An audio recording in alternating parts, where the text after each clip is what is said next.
আচ্ছা ভাইয়া, আপনার নাম কি? নাম সে আমার বড় কাহিনী।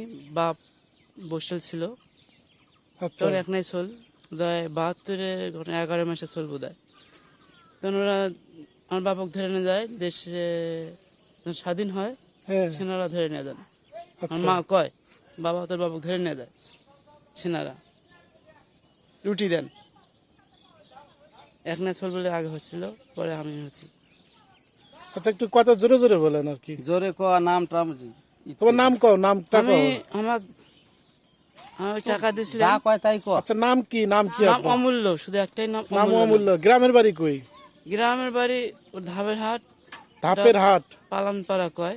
পালানপাড়া, গাইবান্ধা। গাইবান্ধা, ধাপের হাট, গাইবান্ধা না? হ্যাঁ হ্যাঁ। আচ্ছা, এখানে কিভাবে আসলেন? এটা আমি আগে ওই পাশে ছিলাম বোধহয় 2-3 রাত। ওই দিক দিয়ে যায়। নদীর ওই পার? হ্যাঁ হ্যাঁ, ওই পাশে ছিলাম। আচ্ছা আমার এদিক দিয়ে ফির বাম দিয়ে ছিলাম রাতে। ছিলাম আমার নিয়ে আসলাম, আমি করে ঘরের কথা বললাম যে কাক বললাম ঘর পাওয়া যাবে, কেন গোষ্ঠী গ্রাম আছে কাক বললে? আপনার কথা এন্দাদুল করলো তোমার।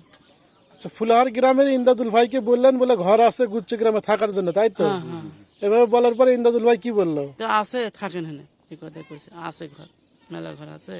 আচ্ছা প্রিয় দর্শক, আমরা এখন একটু ইন্দাদুল ভাইয়ের সাথে কথা বলবো, দেখি এই লোকটার বিষয়ে সে কি বলে একটু জানতে চাচ্ছি আমরা।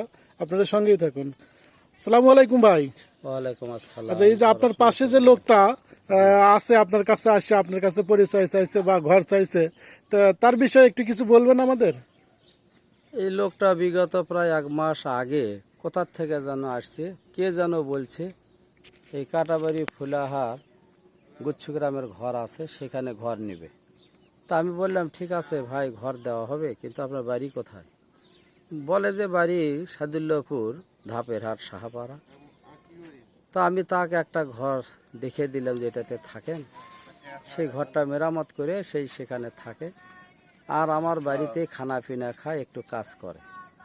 ও আচ্ছা আচ্ছা। তা আমি বললাম ভাই আপনি তো 1 মাস হয় এখন, চলেন গ্রামের বাড়ি যাই। কয় না, আমার তো কেউ নাই। তে নাই, তো এতদিন তাহলে কোথায় কিভাবে থাকলে? বলে যে রংপুর প্রশান্ত উকিলের বাসায় ছিলাম। এই কথাটা সে বলে। এখন সে হিন্দু মানুষ, আমার এইখানে থাকে খায়, আর সে এখন মারা গেলে আমি কি করব? এটা সে তো মারা অবশ্যই গেলে একটা কি কথা। করব? তো বললাম যে তাহলে একে নিয়ে থানায় ওসি সাহেবের কাছে যাই। ওসি সাহেবের কাছে গিয়ে এর জবানবন্দি দেই, কারণ সে যদি মারা যায় তাহলে তো আমার বিপদ। হ্যাঁ। হিন্দু মানুষ মারা গেলে তাকে এখন কি পুঁতে রাখবো, নাকি তাকে আমি মাটি দিয়ে রাখবো নদীর ধারে, বালুঘাট বালুঘাটে? সে বলে নদীর ঘাটে পুঁতে দিলেও হবে, ভাসিয়ে দিলেও হবে। তা আমি তো তাকে নিয়ে বিপাকে। এখন গোবিন্দগঞ্জ থানায় আমি যে তাকে নিয়ে যাব, সে যেতেও চাচ্ছে না।